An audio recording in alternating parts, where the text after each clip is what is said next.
This is Bringing the Darkness to the Light with Catherine Nadal, professional psychic medium. Today's guest is Austin Ingerman from Gunshine. He is the lead guitarist.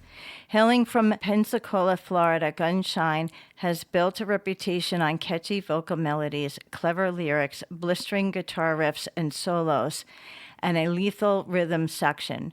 Their song blends edgy, raw rock and roll attitude with a melodic pop forward sensibility, creating music that hits hard while remaining instantly memorable. A force to be reckoned with. Combining high energy, live performances, Gunshine continues to enthrall listeners.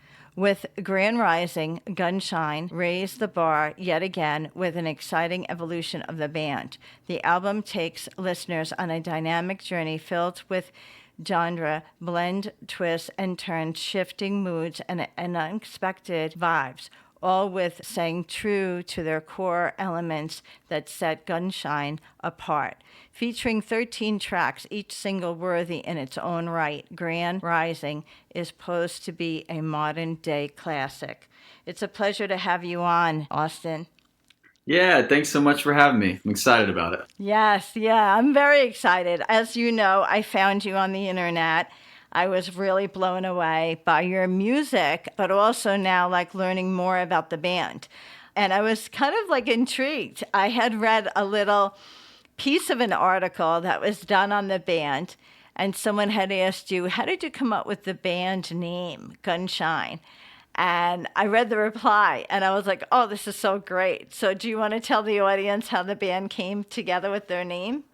Yeah, for the band name, well, it's funny because there's a lot of bands that are based out of LA and everything like that. I mean, I used to live in LA for a little while, but, we're from Florida, actually. So the band's technically based out of Pensacola, Florida, and we had basically recorded the first album already, and we still didn't have a band name. So everybody, of course, is throwing different names into the group chat. And honestly, that's the hardest thing to do is come up with a band name. So it's in the beginning stages, nothing sounds good. Everything kind of sounds stupid. But we were all throwing in different ideas, and I was trying to think of things that reflected where we're from, Florida. So I saw on the internet, it was sometimes Florida is referred to as the Gunshine State because Florida's the Sunshine State and it's shaped like a gun. So I thought that was kind of unique and interesting. And again, there's so many bands from LA or, big cities, New York or whatever. I just thought it was cool that, we're kind of from a small town in Florida and just trying to think of different things that would reflect where we're from. So yes, well, I think it's very clever and I like it a lot. I had also read that you did spend some time in California, but you were there for the Music Institute. So you're a graduate. I think the year was 2017. So tell me about how you got there. Yeah, so when I was about 22, it was just something I kind of wanted to do for a while. I saw the ads popping up and I saw all the videos on YouTube of people that went there, and the thought of living in LA just seemed like a dream come true, it just seemed like this big extravagant thing. And I just kind of knew living out there would just provide a lot of spark and a lot of different opportunity and stuff, along with everything that I'd get to learn by going to MI. Of course, all the teachers are world class, amazing. You meet people from all around the world when you're going there too. But yeah, it was an incredible experience. I mean, the program was only a year and a half that I did, but it flew by just because of all the excitement and everything going on. My fiance and I lived together in this apartment right on Hollywood Boulevard, and it was right next to, the bowling alley, Lucky Strike.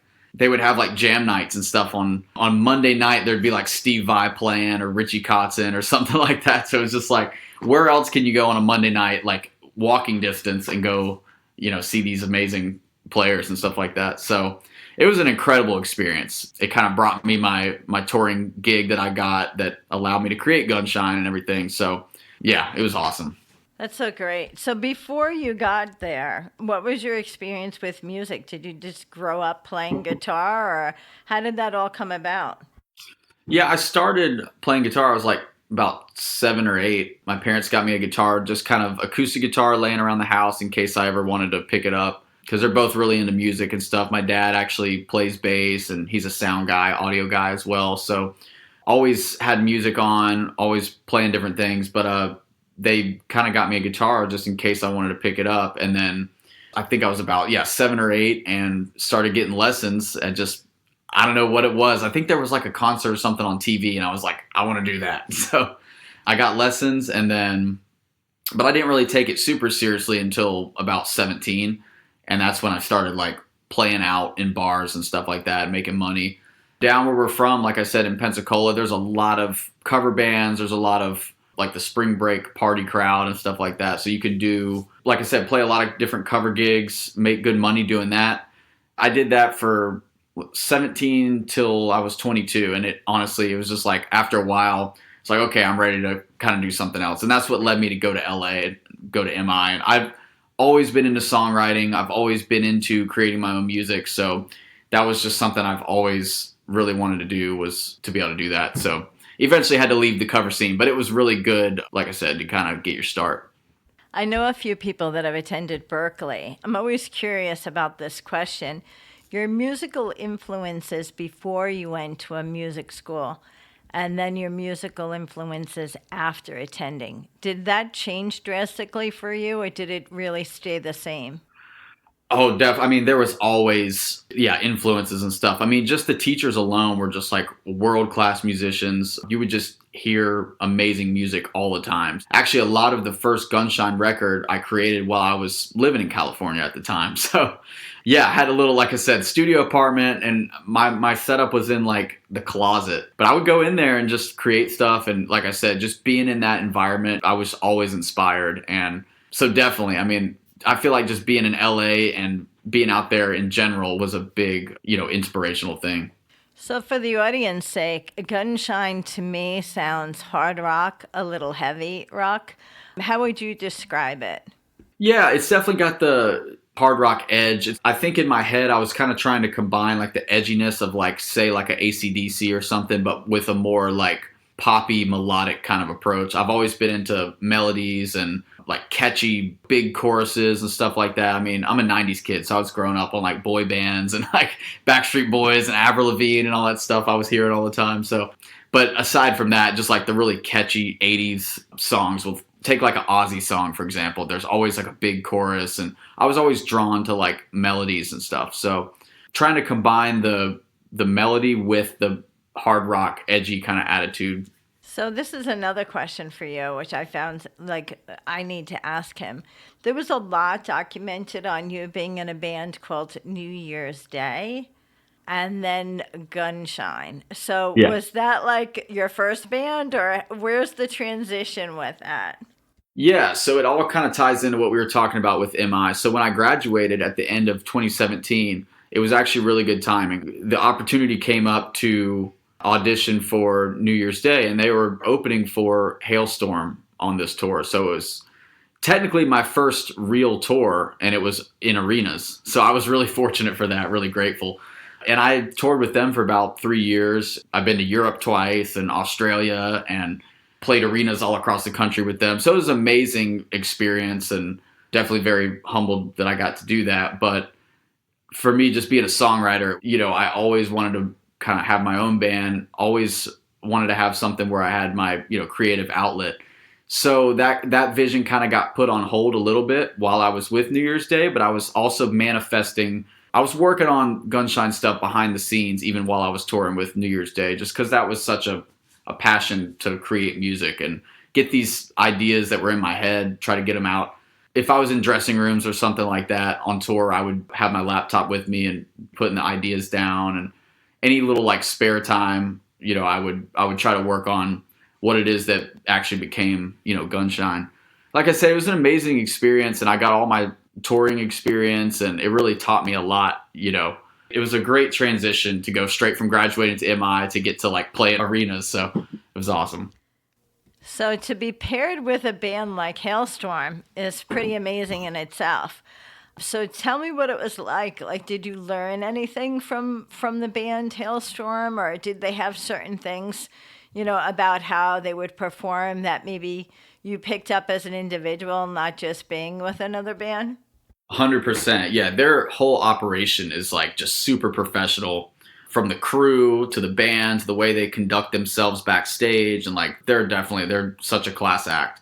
So yeah, you definitely learn stuff from them. I mean, just how to perform, how to act, everything. We also toured with like Godsmack, In This Moment, Falling in Reverse. It was awesome. I got to see a lot of different bands. I got to see how people did things, and it really taught me a lot. I was able to carry into kind of creating my own things. It was an amazing 3 years or whatever it was. So somewhere in the middle of that, I think we had COVID, because I was trying to find the timeline, and it was like, oh, you were playing with New Year's Day, and then something got involved with COVID. So I think that's how that kind of ended for you, right? Because they stopped Yeah, touring.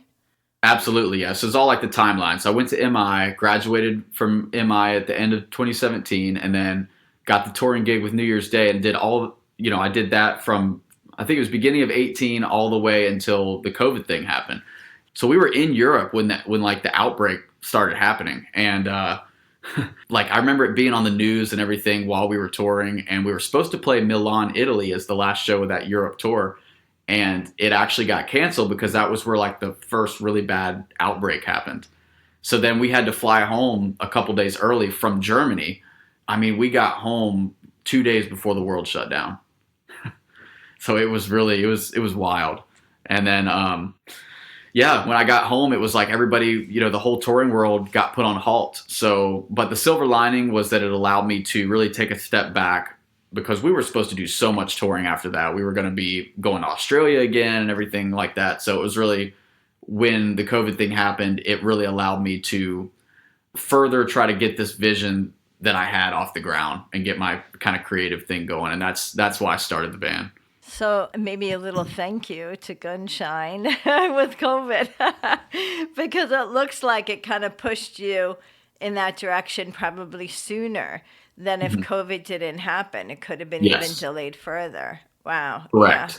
Correct. Because I was so busy touring. So it was like I was always trying to audition singers. That was the biggest holdup, was like I was really trying to find a singer that had like an X Factor voice, something that was, whether you loved it or hated it, you're going to know that it's us, and something that stood out. So, I mean, I auditioned singers all across the country during this whole time span that I was going to MI, during the time span I was with New Year's Day, all this stuff.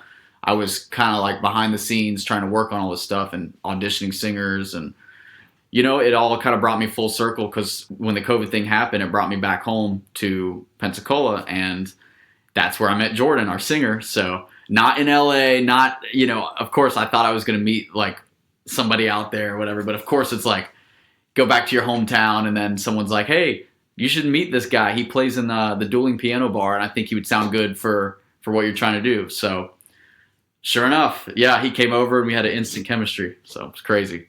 That's great. So just so the audience knows, that's Jordan Benson. And I had read that he's a distant cousin to Elvis Presley. Yeah, so he'd be able to explain it a little bit better than me, but it's one of those things where it's like, I want to say it's like Elvis's grandma's brother is like Jordan's great great grandfather or something like that. So it's like it's kind of deep in the lineage, but it's definitely legit. I mean, we went like one time on tour, we went and had dinner with his part of his family in Tupelo, Mississippi. So I'm like, okay, it all checks out. Yes, Tupelo. That is definitely a Elvis reference for sure. Yeah. I wanted to discuss your songs, and before the interview, we had talked about one of the songs being a story that Jordan tells on stage. So I think that song is called Swing Away. So do you want to give a little bit of the backstory and then tell the audience how the song comes about? Because you really are one of the main people that does do the lyrics, right? I think my strength is I'm really into like vocal melodies. So I kind of like hum out the melody a lot, like in my phone or something like that. And I'll kind of like scat out, kind of hum different like syllables or just kind of like random nonsense, like words or whatever. And then Jordan and I will sit together and kind of write the lyrics together based on, usually we kind of will try to match it to like what it is that I'm humming out. So if it's give it away, it might be swing away, stuff like that. So that was a song where I had the melodies kind of figured out ahead of time. And like I said, had the voice memo, I keep the voice memo app on my phone and have tons of song ideas saved in there. So I had the chorus melody and the verses and stuff in my phone, and then kind of wrote the riffs and stuff around that. So I had that kind of figured out. But then Jordan kind of came in separately and had this thing going on. You know, sometimes we write about things that are going on in our personal life. Other times we're just trying to like paint a picture or like some kind of vibe or something like that. But in this case, it was like a personal story for Jordan. He was dealing with something like his grandmother had passed away, and he believed that there was some foul play at hand. You know, he even like hired a private investigator and all this stuff. So he tells the story on stage all the time, and it's pretty crazy. So the lyrics hit pretty deep and intense when you realize that. So it was just a special song how it came together. That's amazing. I also find that fans, it's not always the sound of the song, but it's how the song feels to them. And then getting the backstory, especially if it's personal to the band, probably elevates that song even further for the fan base. Absolutely. Yeah, that's incredible. So what we're going to do now is we're going to drop in this song. This is Swing Away by Gunshine.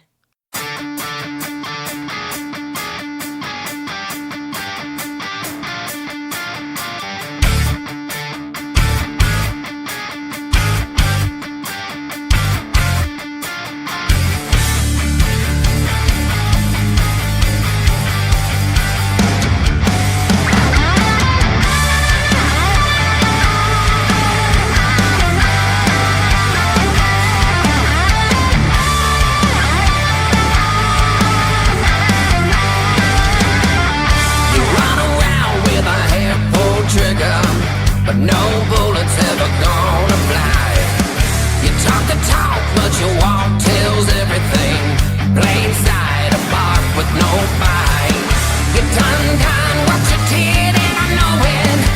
Best find a good place to hide. You're swinging round on the small crowd, but you about to find out playing with someone your size. You leaving for first time. Take your first shot.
So you guys are really amazing. Can you just tell the members of the band individually by name and what their talents are and how you actually got them in order to join the band?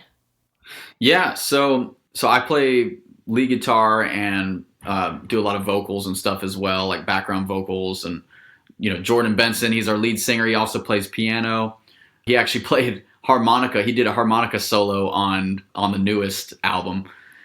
So he can play a little bit of guitar and stuff as well. He plays several different instruments. We got Jake Tripp, who is from North Carolina, actually. And I met him through our tour manager in New Year's Day, actually. We were needing a bass player, and he was like, I know a guy, because he's from North Carolina as well. So he's like, I know a guy, from here. I think he'd be a good fit. And so Jake is into Metallica and a lot of like new metal and stuff like that. Yeah, he's killer. So whenever we tour and stuff, those guys fly down, him and the drummer, Tommy. So met Tommy. He just joined, I think it was October of 2024. He's a friend of Jake. So it was a lot of like, this person knows that person. But yeah, Jordan and I kind of started the band, from the ground up. But then Jake and Tommy joined more recently, and those guys have been slaying it as well. That's great. I always like, especially since part of being in a band is to have camaraderie. You see bands that are out there playing, 40, 50 years later, and most of them are still the original, members. Definitely. And you have to really get along to think you're going to hang out for 40 years or something. So Absolutely. Oh, definitely.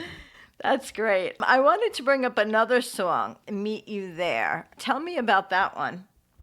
Yeah, so this kind of ties into what I was talking about earlier when I was kind of crafting songs in California before the band even started. So Meet You There was a perfect example of that. It was this chorus vocal melody that I'd had since probably like 2014.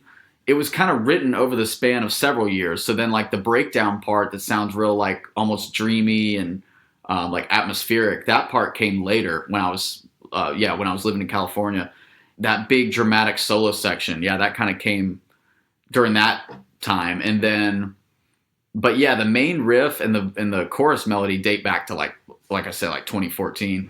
And then when we started the band and Jordan came over and we were working on lyrics, he was really, really inspired by the music and, the melody that I had on there. And, there's a lot of references to like Valhalla and when you get there, like, I'll meet you there. Like there's all these, like when you really dive into it, we try to paint the picture of like this almost like lush, like dreamy place that you go to. Like there's lines about like the lush of the grassy hills and sounds of pounding hooves. And it's almost like European a little bit, you know what I mean? So that was a really cool one. It's got that big, like I said, atmospheric kind of vibe.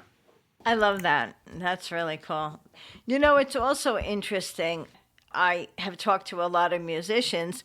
The song comes together, but then they're stuck on the title. How do you break that down? Because sometimes someone will say, I got the title, but I can't find the song. Or, we got the song, we can't find the title. And it doesn't always have to be connected to the song. It just has to work. And I never understand what that means. It just has to work. So what's the process for Gunshine with that? Sometimes it can start with a title, but a lot of the times we find the title just by kind of writing the lyrics. Like Meet You There was an example of that. Like when we were writing the lyrics, Jordan kind of had that concept, like I'll meet you there. And that's it kind of started with that title. And that's kind of how we were able to expand off of that and kind of create this whole, like I said, like almost Valhalla kind of, experience or whatever. What else is kind of interesting about that song too is the inspiration I had for the chorus was actually like System of a Down, their song BYOB. Kind of has that vibe a little bit with like the dance beat. And then there's like some Dio vibes going on as well. And almost like Journey a little bit. It's like System of a Down meets Dio meets Journey. So yeah, that's a really cool song. Well, you're hitting a lot of greats right there all together. Exactly. Wow. It's also interesting because I often listen to the guitar parts in a song. Is it easy to combine? Sometimes someone will say, well, we did the song and then we just have to add the drums. Because your drummer is out of state, do you do a lot of sending drums back and forth, or how does that work for you as a band? Yeah, typically the process, I'm kind of like the guy in the band that's, I guess, like the producer in the band. Of course, we have our own.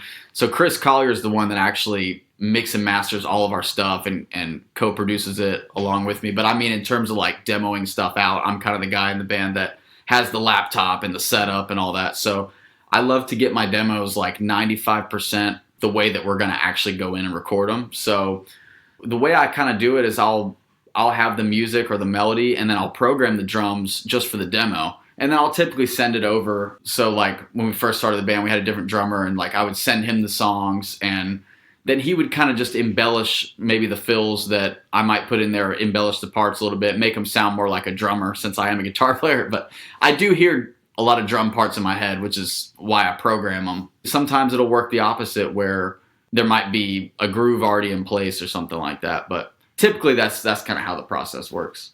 That's great. You know, when I played What's Done Is Done, I literally saw like a scene in my head, totally unrelated to your song, but the title made me go to a memory of literally something that I had remembered. What's done is done, kind of a thing.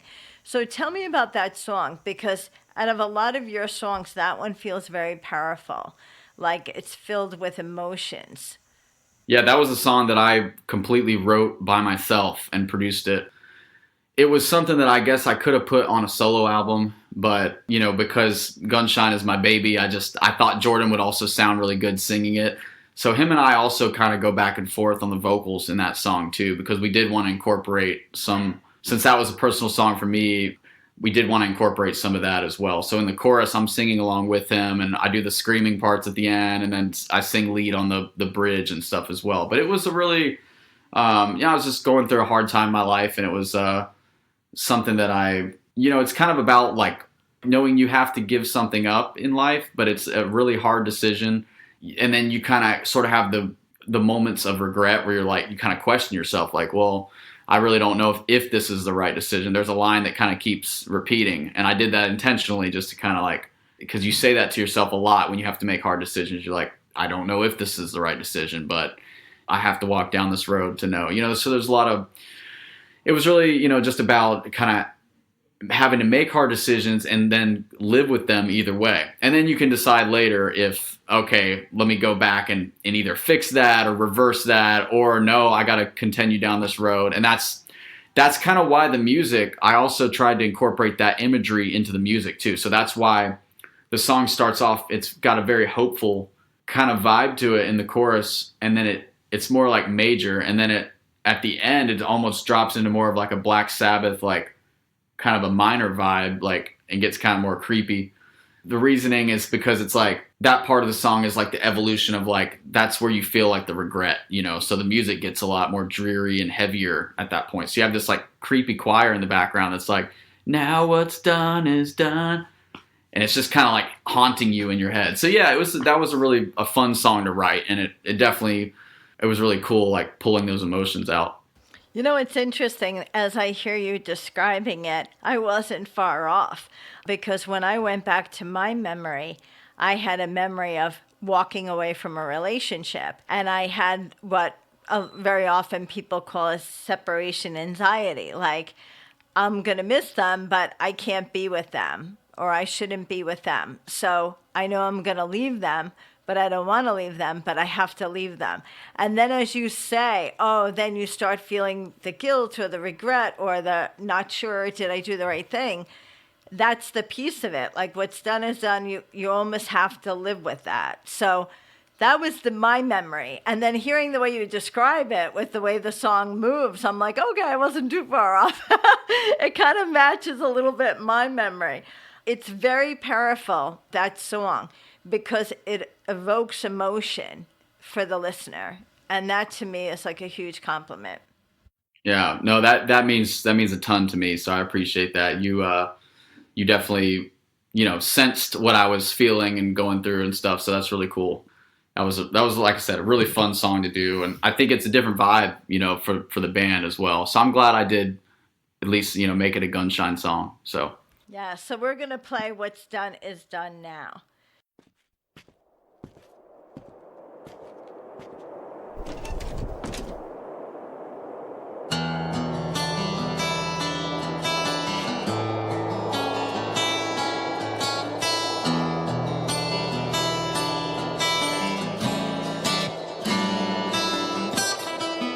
Turn the key, change the course of my life last night.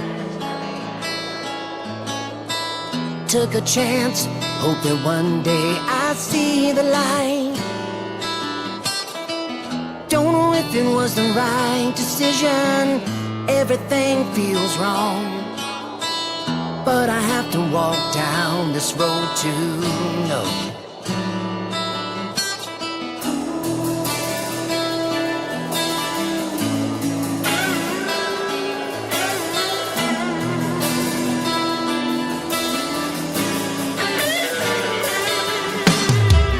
Set you free, a part of me died last night. Memories haunt me all the time, this can't be right. Don't know if it was the right decision, time will tell what's wrong. But I have to find out the hard way on my own. Now it's just begun. What's meant to be will come. I know we'll be okay one day. Now what's done is done. I'm taking it one by one till I have the strength to make my own way. One day.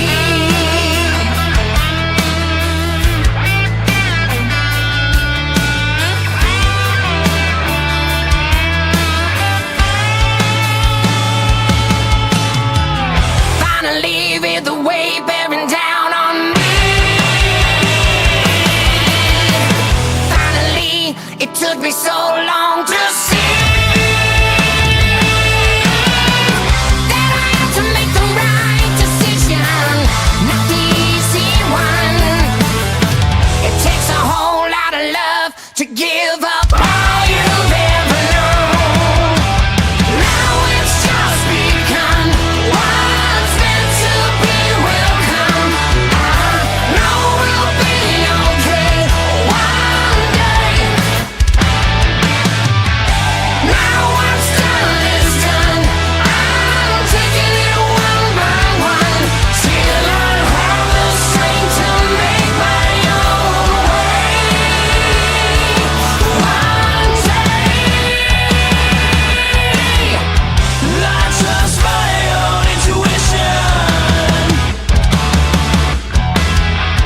I pray one day I'll find the reason. I'm risking it all.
We actually have time to talk about Change Today.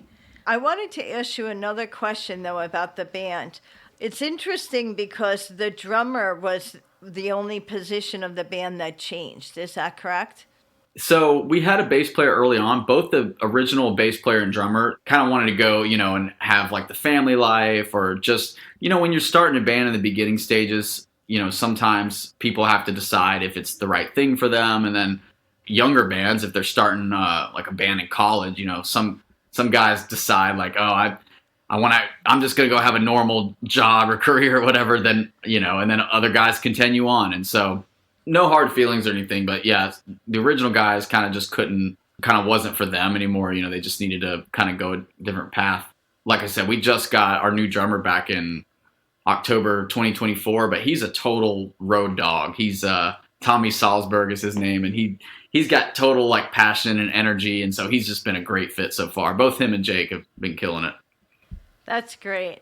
There was another song that I wanted to bring up, and it's called Change Today. So can you tell me a little bit about that song? Yeah, I remember our producer, Chris Collier, he was like, the chorus reminds me of like a boy band melody. So it kind of goes back to what I was talking about earlier. I did kind of grow up on some of that stuff. But I remember I was working out one day, and I always get really inspired like after I work out, because I guess, you got the endorphins going or whatever. You feel more like clear-headed. So I've come up with a lot of song ideas when I'm in that state. And that was an example of, I just heard that chorus melody in my head, and I immediately recorded it into my phone.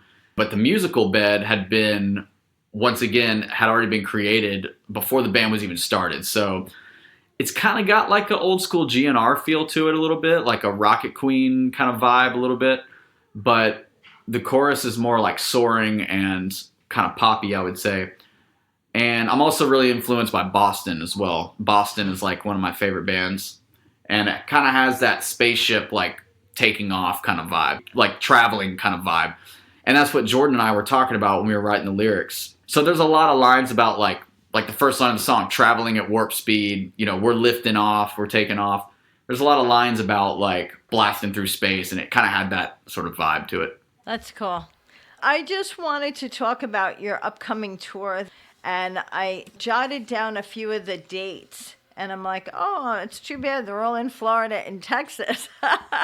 So you do have some interesting places coming up.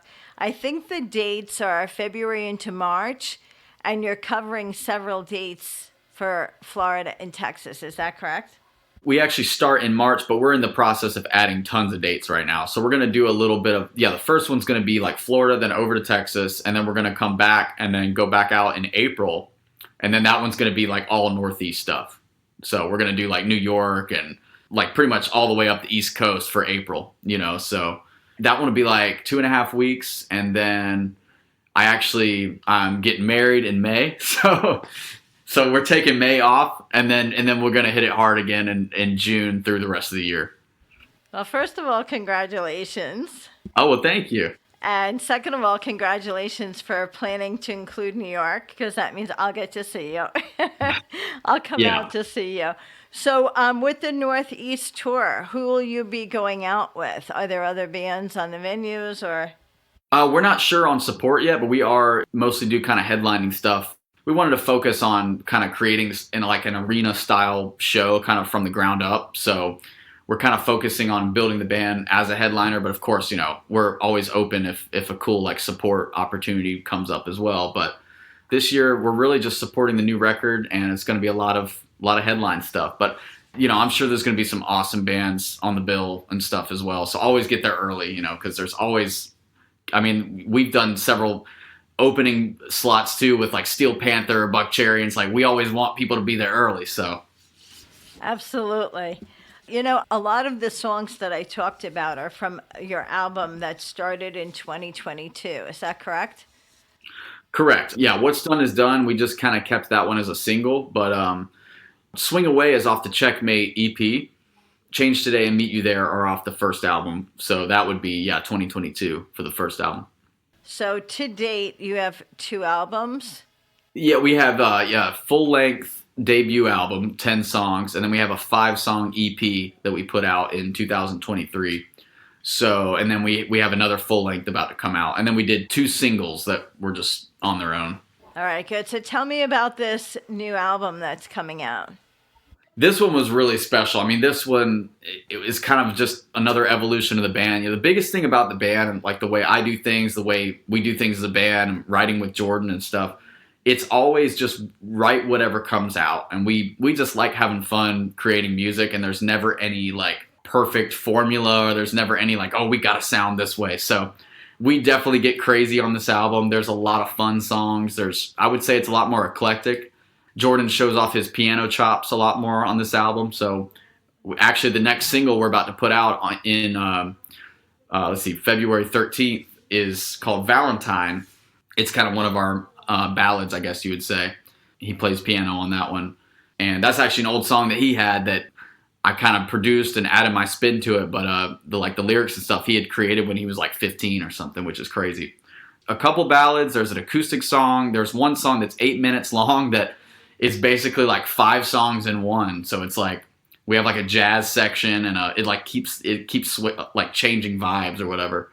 But yeah, this one was really special because it just a lot of song ideas that we have kind of compiled for the last couple years, I would say. And then we flew to Vancouver, Canada I think we were talking about it before we started recording here, but to work with producer Brian Howes, who did the first couple Hinder records. He co-wrote a lot of those songs and co-wrote a lot of stuff with Daughtry, does, Nickelback, Airborne, Simple Plan. So that was really cool. So he found the band and reached out to us and was like, hey, I'd love to work with you guys. So we flew out to Canada. We did our latest single, Goth Girl, another song called Single Looks Good on You. We did those 2 songs out there in Canada with him. And that song, Goth Girl, was actually really unique because, as I mentioned earlier, normally I demo everything out and we get it 95% to how we're going to actually record it.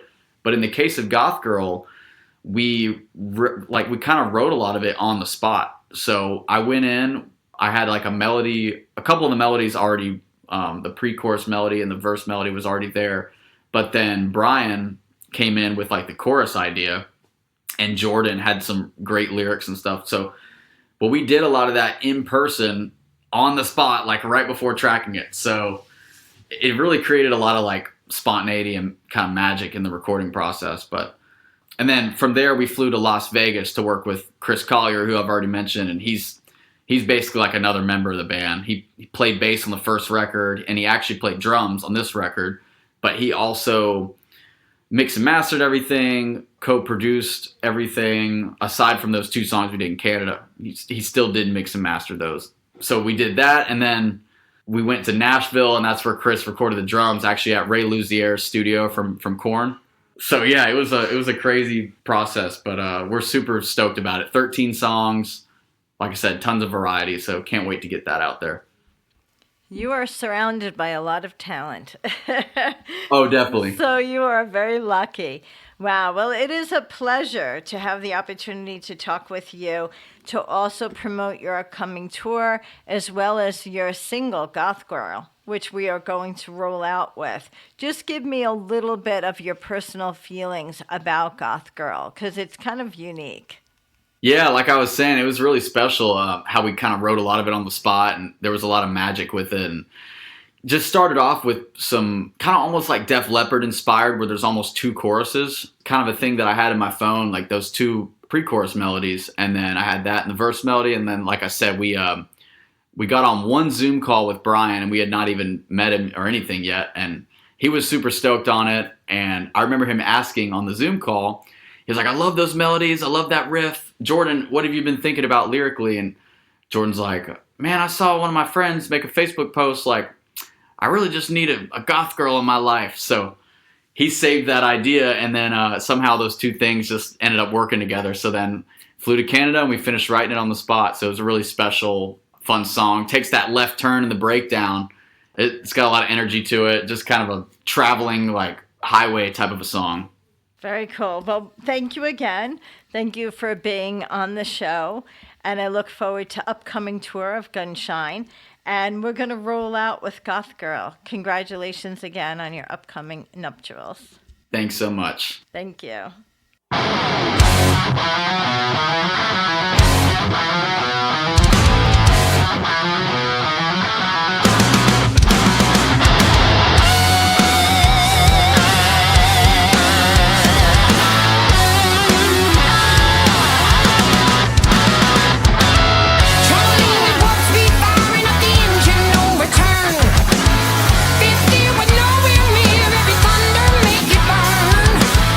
We're blasted so good fast that every head goes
You have been listening to Bringing the Darkness to the Light with Catherine Nadal, professional psychic medium, Dream Central Station, LLC.